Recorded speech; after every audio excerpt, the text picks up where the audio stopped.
Yes, guys, so welcome to the next lesson. And in this one, we're going to be looking at break of structure, which we always refer to as BOS on the charts, and the liquidity grabs.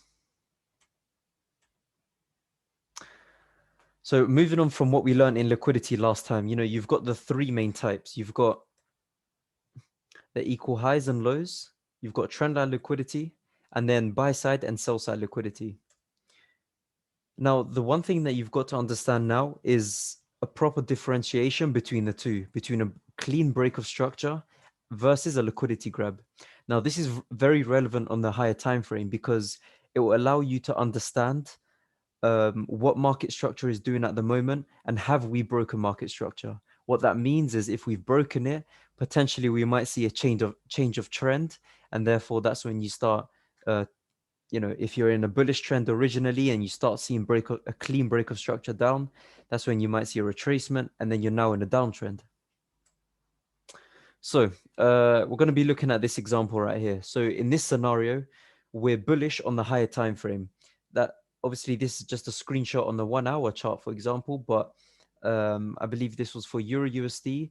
On the 4 hour and the daily time frame, we're bullish. So we're only looking for buys, or they're the best type of trades at the moment, just the buys because we're in bullish market structure.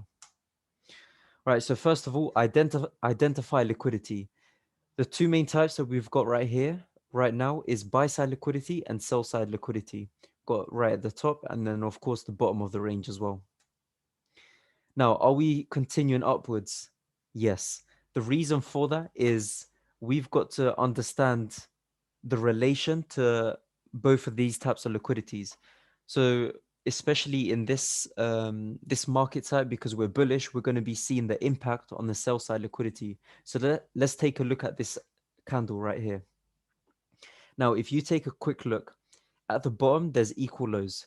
Now, you've got to understand if there's a clean break of structure right there, then we'll be seeing possibly a retracement and then more bearish movement. However, we didn't get a clean break of structure down due to the closure of this candle right here. It was only a wick to the downside. So if we had seen, for example, a full body close, so let me just draw a different situation.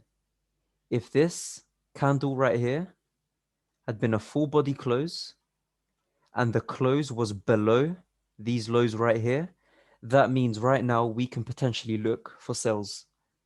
However, this is not the case in this situation. Rather, we got a liquidity grab of the sell side liquidity instead.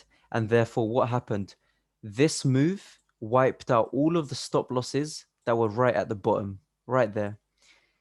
As soon as we started to get that, market reversed and started to move to the upside. And that's exactly what we started seeing there.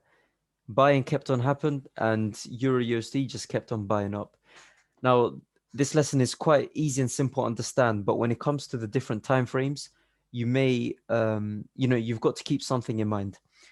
When it comes to lower time frames, of course, you're going to be getting more wicks everywhere, right? Because prices are very volatile at that, on the 1 minute chart, for example, as compared to the 1 hour, the 4 hour, whatever it may be.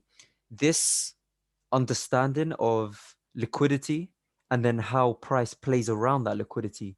Does it take it fully? Does it then reverse? Or does it actually close above? For example, if we're looking for buys right here, if we're seeing closures above this buy side liquidity, that means we're going to be buying even more. So yeah, guys, that's it for this lesson. I hope you understand and everything about liquidity is very clear. Just make sure whenever you're on the charts, liquidity is one of the first things that you look for. So before you even start marking points of interest, understand liquidity and understand this in relation to market structure. What does this mean? What's price showing us at the moment? Are we bullish? Are we bearish? Are we continuing that way as well? Right. So I'll see you all in the next video.